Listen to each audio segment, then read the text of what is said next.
Hi guys, this is the BMW X2. Okay, what is it? Uh, this is not easy to explain. Now, underneath, the mechanical bits are hardware from the X1. Okay, so the same 2-liter 4-cylinder engine making 190 horsepower, front wheel drive, but it is okay. Body also internally, all right, inside interior, you of course get less space from the X1 because this is supposed to be like, well, this is the sports activity coupe. All right, it is like the X4 to the X3. It is like the X6 to the X5. That is the X2 to the X1, and its price, well, it's priced almost like an X3. Yeah. So you get X1 hardware, you get, well, a nicer looking body shell, less space inside, but you pay the price of an X3. So right off the bat, easy to say, this is not a rational purchase at all. Okay, and if you think that this is a vehicle that taps into the crossover trend, well, I don't know, it looks more like a hatchback really than a crossover. But in any case, well, earlier this year, or was it, no, last year, a year ago, Bing flew to Portugal to try for the to attend the international media drive of this. You can read the review on Evo Malaysia. All right, you can also search for her video review on YouTube. All right, on the channel. And so what do we have here? This X2, all right, simply put, it is, well, I don't even know where to begin, but it is suffice to say this is unlike any other BMWs, all right, and this is even taking into account the new front-wheel driven X1, 2 Series Tourers, and all those models. Okay, so right at the front, apparently they say that this is the first time that the BMW kidney grille, all right, widens from top to bottom. So what it means is that, yeah, basically it is narrower on top, wider at the bottom. So previous BMW models, none of them apparently had the lower parts of their grille wider than the upper section, but here you go. Okay, and this particular color, does it remind you of the mustard yellow of the old E46 325 SMG? Because it's sure as hell suddenly did a very striking shade, and I think it looks great here on the X2. All right, so you see here, okay, so this is the trademark BMW X design Q with the fog lights raised high at the bumper. The rationale is because as much as these BMW X SAVs they don't go off-road. They will be rarely taken off-road, but BMW wants to tell you that they can. So what happens is that they, by raising this the fog lamp level higher, it is to tell you that, okay, you know, when you take this your BMW SAV off-road, all right, and when your car is immersed, say in mud, the fog lamp is still high enough to shine the way in front. Okay, and I quite like how this character line here flows this way to frame the fog lamp. All right, and you know, it encloses, it's sort of like it creates this little enclosure here. Very nice touch. All right, and this, they also finished this in a different color to the body to give it a bit of a contrast here. And you look closely at the headlights, and you see that I like this brush metal finish here as well to give the headlights a touch of class. Yep.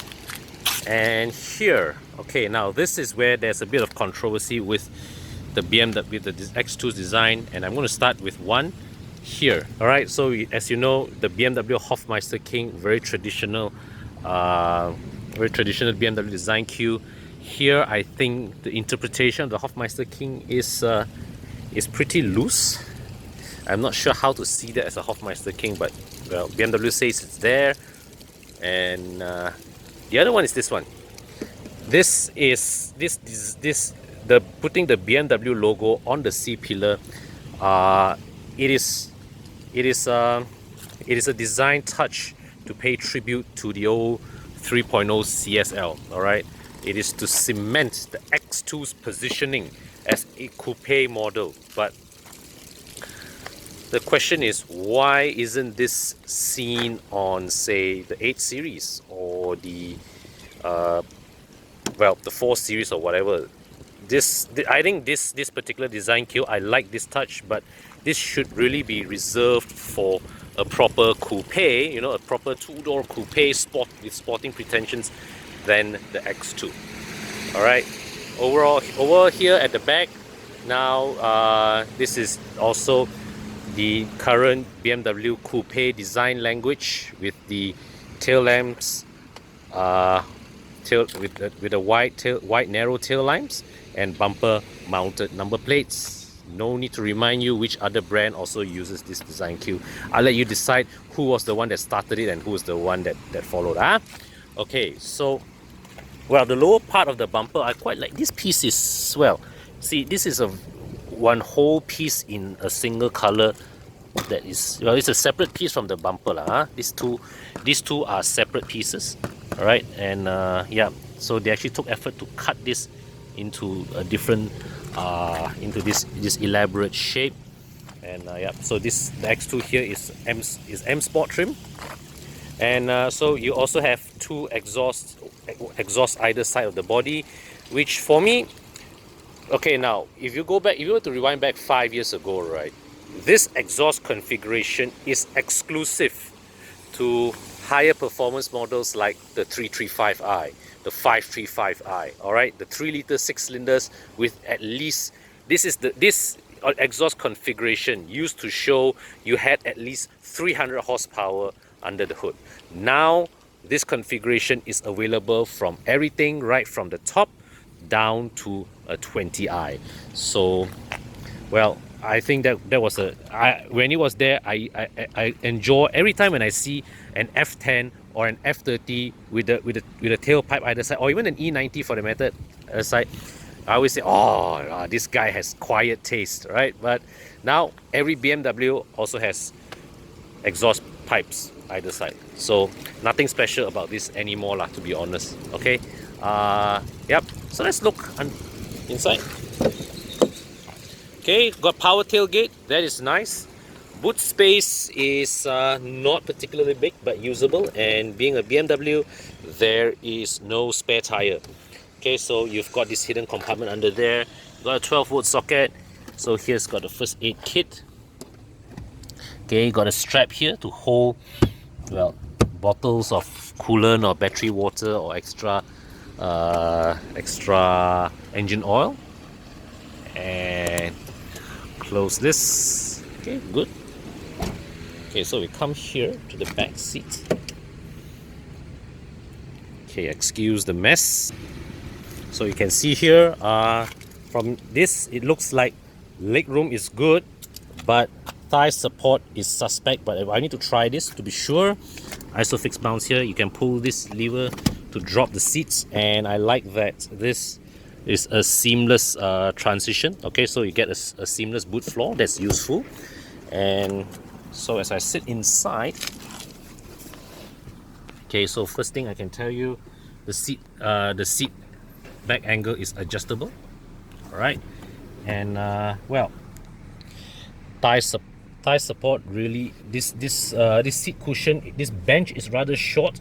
It doesn't go all the way to the back of my thighs here, see. Okay, so may not be that great for long distance travel, but the angle is nice, so you do get some semblance of support. It's just that it doesn't go all the way to the back of my thighs. Okay, got rear aircon blowers, not entirely necessary for this class, but appreciated nonetheless. 12-volt socket here.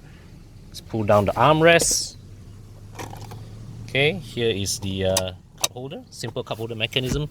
3 individually adjustable headrests, and third passenger seat belt drops from the roof. Okay, so here look at the door card trim. So this is a nice sort of like carbon fiber mimicking pattern with contrast with matte silver. Nice. All right, and so this behind here, this is a hard, this feels like a hard wearing plastic. Okay, so not particularly expensive feeling to touch, but having also seen so many BMW F10s and F30s and models of that generation with, you know, sticky plastics, sticky door handle plastics, I don't think I mind this so much anymore. Okay, so we jump to the driver's seat. So you got keyless entry, all right, on both front doors. Rear door don't have, not the rear door in the rear door. Let's look at the door card here. The door bin only stretches between this area here, and yeah. So once again, the same trim combination as the rear seats. The lock and unlock button is here. Okay. Older BMW models used to put this button at the center console, but here they've relocated here. And when you step inside and you look across to the front passenger seat, you see that blank button there. To be honest, that one not so sharp looking. So to me, I would have preferred if the door lock and unlock button would be just placed along the center console, or if they want to place it on the door, then that one there should have been included as well for the convenience of the front passenger. Okay, I mean, you just imagine this. Let's say like you go and you drive somewhere, you just stop, you get down, your wife or your whoever that you're traveling with just sit in the car to wait for you, and you come back. Okay, that person will have to stretch across here to unlock the door for you when you get back to the car. So yeah, that's that. And so here's the instrument cluster. Very simple, traditional looking BMW instrument cluster. I like the fact that, you know, this screen here, what it does is that the panel is actually right there, so you can touch the panel, but inside here is the physical needle, in which it's covered very close to it, and execution is, to me, it is a rather nice looking execution that looks just about nicely mixing between, you know, what people expect of modern instrument clusters versus a charming old school analog cluster. Okay, so here we have what you call that, here we have the touchscreen and no gesture control here. Okay, but you have the touch function. The screen, well, we all know all about BMW's iDrive, so no further introduction needed. Okay, you can just swipe here and go through, access various functions directly. Come down here, the memory buttons, and also here we have the dual zone climate control. So here, this is lidded, you can open it this way, and this is, well, this is nicely partitioned, quite nicely partitioned, right? There's a 12-volt socket here, 2 cup holders, solidly molded, and this little slot here which you can stand your phone here.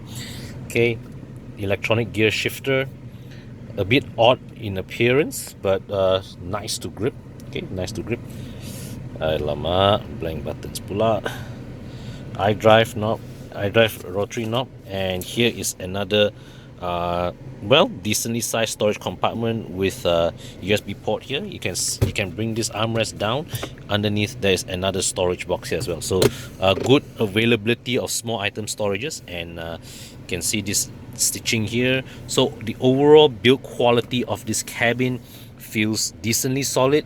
Not all aspects feel expensive, but it does feel well screwed together.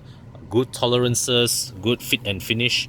I do wish that they had, so this carbon fiber trim here nicely breaks the monotony between this panel and this panel, because you can see that they have a lot of lines on this dash, which I think can be so the contours of this dash could have been further accentuated with a more adventurous color combo, right? But as it is just gray. Yeah. So ergonomics, well, typical BMW, spot on. Not the dashboard, I would always say, not as fanciful looking as an equivalent Mercedes at this price point, but hardly can be faulted for ergonomics. All controls easy to reach, easy to grasp, easy to understand. Okay, just a little comment about the center console here.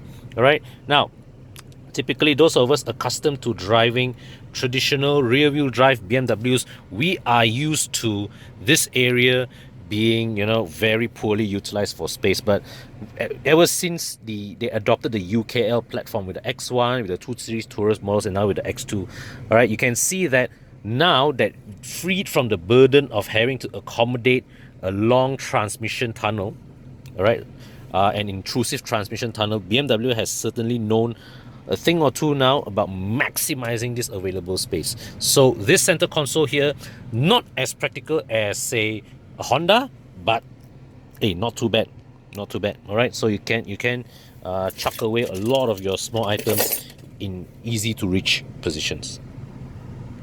All right, guys, so I just got home from a full day out with my family in the X2.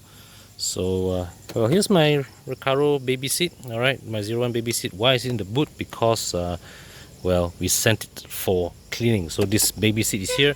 In there, some things from IKEA. All right, this is my other baby seat which we strapped in. All right, for my daughter. Right, that's where we put our backpack and some things there. And over the other side.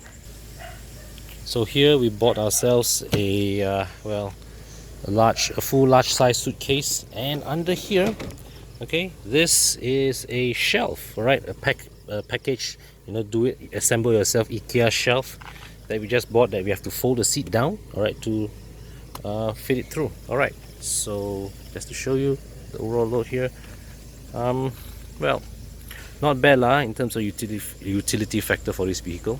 BMW's sporty positioning within the premium segment certainly needs no elaboration if to anybody familiar in this car industry.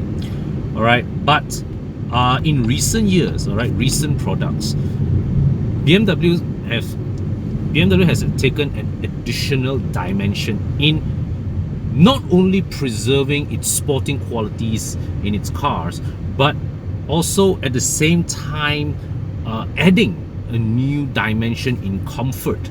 So where BMWs from the E90 and E60 generation were infamous for being harsh riding, the F10, F30 you know, era was, you can say, is typified by these cars as being described by enthusiasts as having gone soft.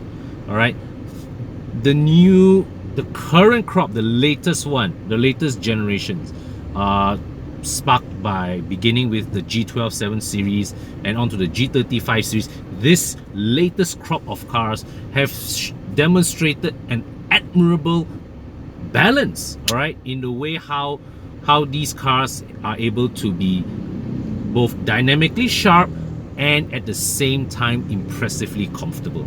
All right, the G35 series is a prime example in that it somehow manages to be both more agile than the preceding F10 5 series without being any less comfortable. All right, so such is, you know, BMW's sheer competence in chassis tuning that in recent years it has just become ridiculous. We have come to expect that BMWs to become both sporty and comfortable at the same time, and they pull it off remarkably well. Okay, the X1, which was the first BMW I drove experience with the UKL platform, and I would say that in isolation, when you drive the X1 in isolation, you notice that it is capable, right? It is sharp handling, engine is responsive, decently comfortable, but at the same time, when you push it hard enough, it does not behave the way a typical BMW does, which is unsurprising because it runs on a totally different driveline arrangement than your good old 3 Series or 5 Series. All right, so the X2 being based on the same platform, well, it feels almost like an X1, but there is a sharper edge to it, all right, in that it is more perky at the on its throttle response. The steering in particular, all right, is shockingly fast. I mean, if you were to make quick twitches of the steering, the body responds with a significant change in direction. So on one hand, you can call this a very fast track, but on the other hand, I would advise you be smooth with your steering inputs. All right, the ride quality also. Now, the ride quality, right? The primary ride in that it's the way it absorbs potholes, it absorbs bumps, road patches, excellent. All right, it damps all these out, no problem. Secondary ride, dealing with, you know, long wave undulations, that is when the body has the tendency to wallow a little. So, you know, your car just moves up and down with the terrain. All right, and there is something that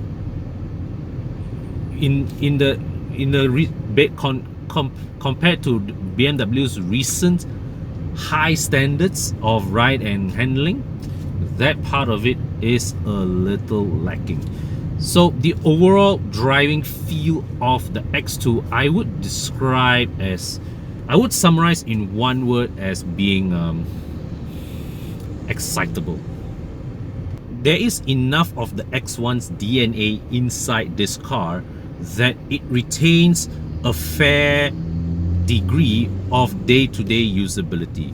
So if I were to tell you that this is going to be your only car, unless you have a big family, you are not likely to feel inconvenienced by it. All right, you may be compromised for headroom a little at the back, but the utility factor of this vehicle, given its positioning and size, is, well, it's acceptable. At the very least, it is bigger than a CX3 inside. Which, speaking of which, brings us to another aspect of the X2's argument, if you like, because like the CX3, right? The X2 is a car whose merits completely escape rational analysis. All right, if you think of the CX3, why would you buy a CX3 when the CX5 gives you a bigger car, a more refined car, for the same amount of money? Same thing here. Why would you buy this X2 when BMW gives you the X3 with a bigger interior, more refined you know, driving experience, all-wheel drive, more power, for the same amount of money? Right?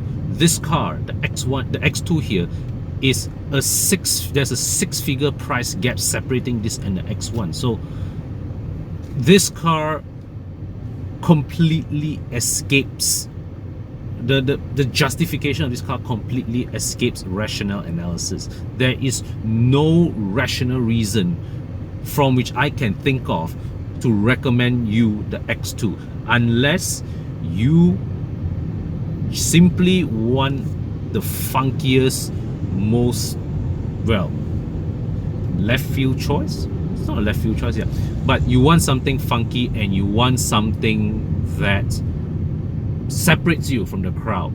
Then the X2, yeah, the X2 is funky, it separates you from the crowd, yet at the same time it is still a pleasantly usable day-to-day car.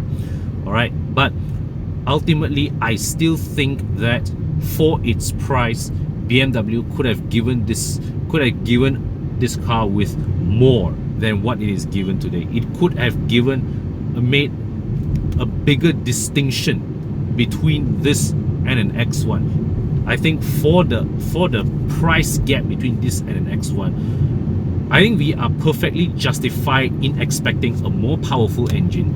We should we should be getting all-wheel drive, all right? We should get at least, what, auto braking or collision warning, that kind of thing, which is absent here, okay?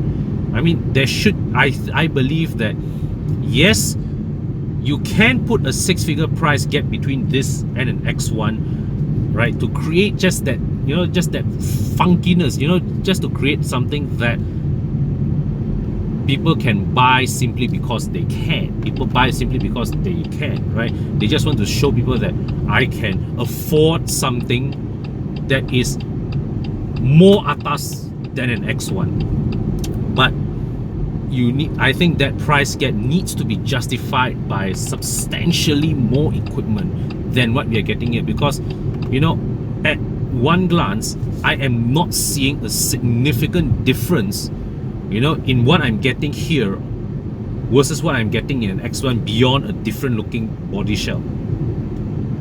So the X2 has its flaws, but also has its merits. Overall, not a bad car, but really struggles to justify its price tag.